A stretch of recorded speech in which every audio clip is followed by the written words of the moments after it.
Cockram's great-granddaughter, the Honourable Robyn McSweeney, to the stage.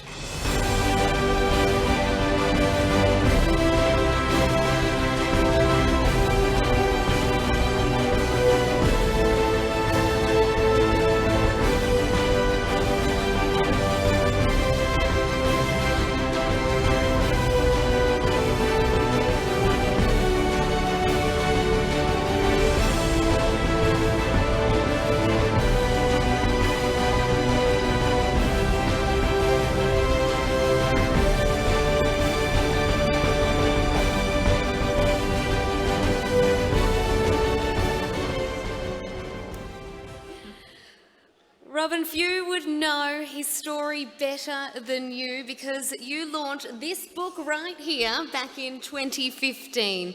What inspired you to write all about the life and times of your great-grandfather? Well, I used to see all these other racing people get recognition, and I knew my great-grandfather, was someone very special. He was amazing. And it was him that brought the horses into Western Australia and Australia. And he was the largest importer of horses into Western Australia and Australia. And I just wanted his place back in history. So there were 8,000 articles written about him throughout Australia. And I thought, what can I do with these articles? I had a back bedroom full of junk. So what I did, I catalogued them into days, years, months, and then I did 7 decades for his life and put them into a book, documentary style, so that everybody would know that it was him that owned Burswood Island, him that built Belmont Racecourse and Goodwood Racecourse, and so that his history for his grandchildren who are here tonight and his great-grandchildren on table 25 and table 2 would know and have the history for life. And that's why I did it. And that is something so, so special. This is an enormous book, and that probably just shows what a life he did lead. In all of your research, going through all of those documents, what stood out to you as the most impressive thing of his life? He was a bit of an old bugger. In what way? He was a bit like me, really. If an old bugger? Yeah, probably. Don't say that. But if anybody attacked him, he would go to court. And there's a very good story in here called Chronologist.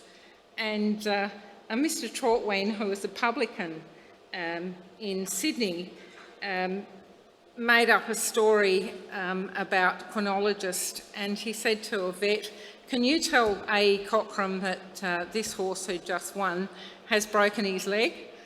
And the vet went to Albert and said that the horse would never be any good, and next thing he won the Villiers race in Melbourne.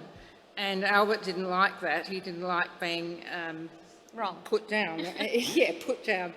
So a cousin of his was Jack Durack, and Jack was a QC. So they went to the local court, and Albert didn't like the adjudication there. So then they went to the Supreme Court, and Albert didn't like it. Then he went to the High Court, and by the time he went to the latest court, Trotwain's reputation was probably trashed.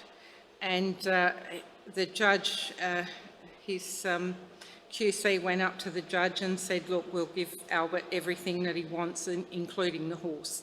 So he got everything he wanted back. And it sounds like that is the sort of man that he was a visionary. He was a visionary. He was a visionary because he bought in the horses. He knew a good horse. You mentioned Eurythmic in there, but an extraordinary purchase. He had Sansafine, who was from Sansovino, and Colonists won the Melbourne Cup.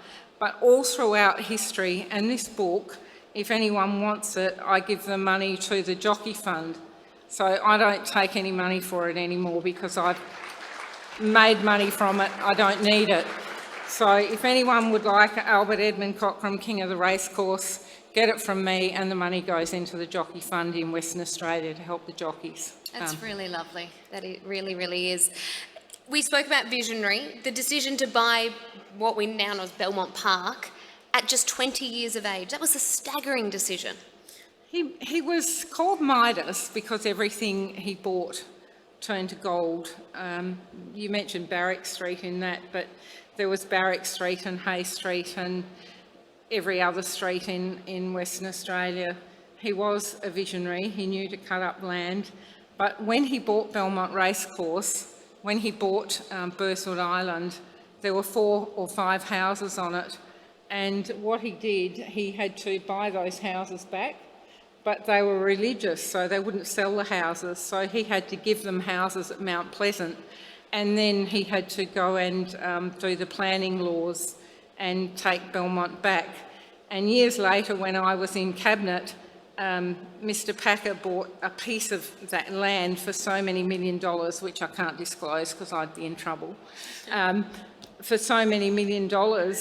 And I said to Premier Barnett and the others around the table, good God, the whole of Burswood Island was sold for £39,000 with a gun to my grandfather's head. And he said, well, you can't have it back. And there's a little bit of a story here that's unknown, that at the time my grandfather sold that land, it was rushed through Parliament that that land would never be retrospective and no one could ever argue about it. So it was interesting for me being in Cabinet at the time and knowing that. So I have put it in the book as well. We could go through all his stories all night, but what does it mean to you and your family to see him honoured here this evening in the Hall of Fame? Oh, I think the grandchildren and great-grandchildren that are here tonight, I think they're very proud of his achievements. He was a visionary. He was born in WA, went to Hale School, and there's not a lot of people who were born in WA and went to Hale School and did what he did. He was truly a visionary and amazing, and it means so much to the family. And I guess I got a bit carried away with the 728-page book, but it's Western Australia's history, and it's your history, and it's our history, and I'm just so proud, and thank you to the racing community, because it really does mean a lot to us that he is inducted into the Hall of Fame today. And I thank you, and we all thank you so much. Ladies and gentlemen, the Honourable Robyn McSweeney. Thank you so much. Thank you. Put your hands together once more for Albert.